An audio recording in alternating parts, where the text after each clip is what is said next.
The problem is that they are presented with only two choices and are incapable of seeing moderation. So I don't think it's a thank you for the comment. I don't think it's a question of incapability. I think again it comes back to the information sources that they're consuming, because the information sources that people in MAGA are consuming are either being dishonest to them or they're withholding relevant information. As just an example, there's a story out today that the president is looking to spend nearly $1 billion on White House grounds renovations. And of course, most of it's going to be paid for by taxes. It's way more than the president had originally said it would be.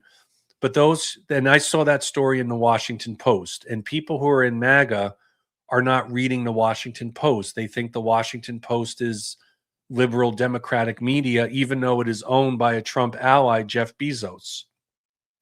So it's why I say with empathy that we have to remember that those who are in MAGA are not getting accurate information.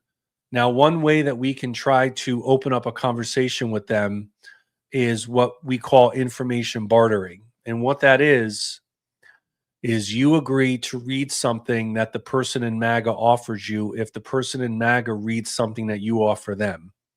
And I think this would be a perfect story to show them about the White House construction and how the president has been, as usual, dishonest about what it would cost and has been dishonest of who would be paying for it. We as taxpayers will pay for it, and we'll pay for something that's nearly $1 billion when people are struggling to afford their energy costs, their rent, their health care, and their housing, all of which are more expensive today than when Trump took office. So by every measure and metric, life is more expensive because Donald Trump was reelected president. And I think there's no amount of lying from Fox News or MAGA media that's going to convince people that they're better off economically today. If you're a person of means, you're better off today.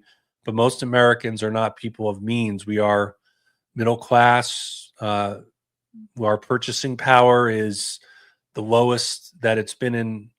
Our share of our wages is the lowest it's ever been. Our purchasing power is significantly diminished over the last few years. This is information that people in MAGA are not getting from their media sources. So if information bartering is something that you're willing to do, read something the MAGA person gives you if they're willing to read something you give them.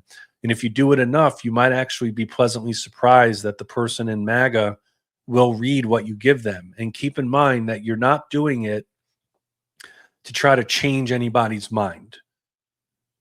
Leaving MAGA, we don't work to try to change people's minds. We don't debate people. It is not our philosophy. Our philosophy is to empower people to leave MAGA and tell their stories, and to also give support and services to those who are having doubts. Just like our billboards read, the message on the billboard is very simple, welcoming, and inviting. And it reads, having doubts, you are not alone. And I'm happy to say that we have billboards that have either gone up or are contracted to go up now in 25 states.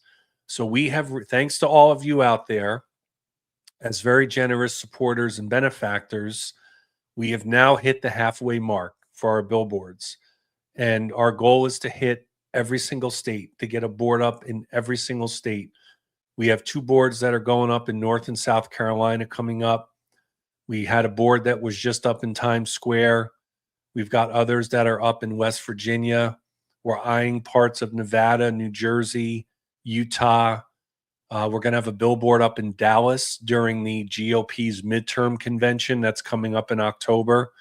So thanks to all of you as supporters, we've been able to get these billboards up and spread the message. And I'm happy to say that the billboard messaging has resulted in people in MAGA reaching out to us who are feeling confused and afraid and unsure. And we're able to have conversations with them as they go through this very difficult, painful, but liberating process and transition of leaving MAGA.